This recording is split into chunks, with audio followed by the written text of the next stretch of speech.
I wasn't letting it get away with that. With a wave of my hand, I abolished the horse, and Emily fell to the stone floor with a thud. "Ouch," she said indignantly. "Are you crazy, Liv?" Florence helped her friend up. "She could have hurt herself."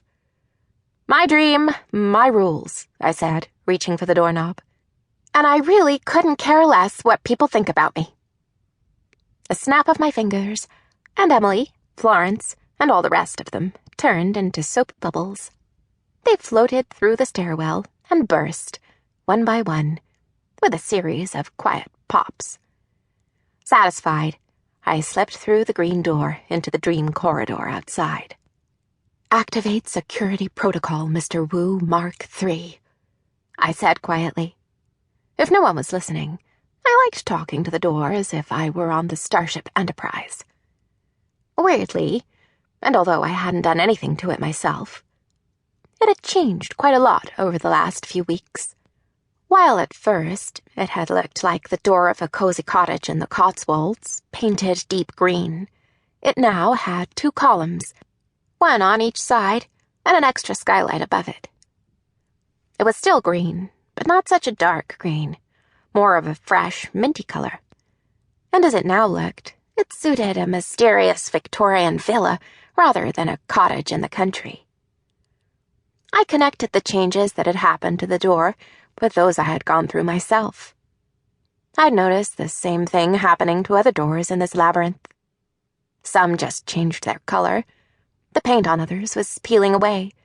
Some changed their size and shape entirely. I suspected it had something to do with the owner's states of mind. It was impossible to keep it all straight, because, in addition, the doors were always changing places with one another. However, the doorknob, in the shape of a lizard, was still there, and it winked at me when I quietly closed the door behind me. Just in time to see Henry's untidy blonde hair disappear around the next corner.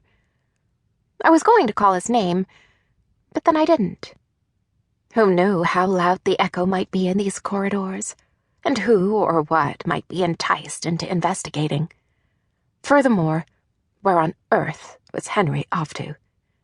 His door was directly opposite mine, and we'd been going to meet each other. Right here. And if I had my way, right now. I decided to go after him. After all, I had better things to do than stand around here looking stupid and waiting for him. Like finally talking, for instance. And really talking, not just canoodling. Keeping quiet, I was barefoot. I followed him. We hadn't had a chance to discuss how Secrecy could know the story of the school toilets in Berkeley. Henry's cell phone had rung, and he had left in a hurry to go and collect his little brother. From a friend's house, he had said. "Can't your mum do it?" Emily had asked. And I was really glad I hadn't asked that question, because I don't think I'd have survived the cold, contemptuous look that Henry gave her. Not that it bothered Emily at all. When Henry had left, she turned to Grayson. "I thought Mrs. Harper had dealt with that problem." "Em," said Grayson with a strange sideways glance at me. "What's the matter?" Emily had shaken her head as if baffled, while Grayson took her by the elbow and led her into the next room. "That problem? What problem?" That was when I realized it was high time for me to talk to Henry.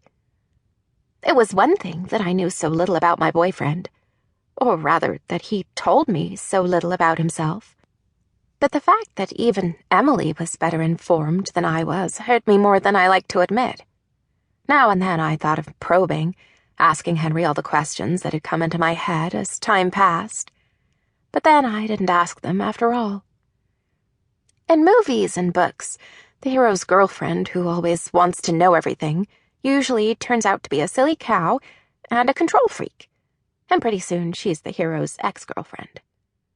Or, depending on what kind of story it is, she's the victim of a terrible crime, and everyone is secretly pleased.